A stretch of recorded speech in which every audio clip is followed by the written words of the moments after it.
চলতি বছরের শেষে অথবা আগামী বছরের প্রথম সপ্তাহে রূপপুর পারমাণবিক বিদ্যুৎ কেন্দ্র থেকে জাতীয় গ্রিডে ১১০০ মেগাওয়াট বিদ্যুৎ যুক্ত হবে, এমনটাই জানিয়েছেন বিজ্ঞান ও প্রযুক্তিমন্ত্রী ফকির মাহবুব আনাম। জানান, পারমাণবিক বিদ্যুৎ কেন্দ্র থেকে আগামী ৩ মাসের মধ্যেই জাতীয় গ্রিডে যুক্ত হবে ৩০০ মেগাওয়াট।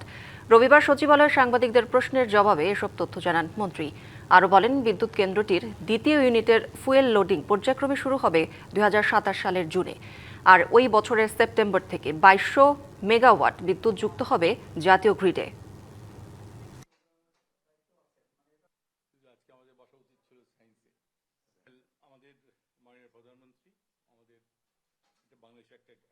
ন্যাশনাল গ্রিডে যেখানে আমাদের ইলেকট্রিসিটি যাবে, ওটাকে একসাথে দিতে পারছে না, যার ফলে ২-৪ মেগাওয়াট করতে করতে it will take around 2 months and end December or first week of January 2027 আমরা 1000+ মেগাওয়াট আলা যেহেতু ন্যাশনাল গ্রিডে দিব ইনশাল্লাহ।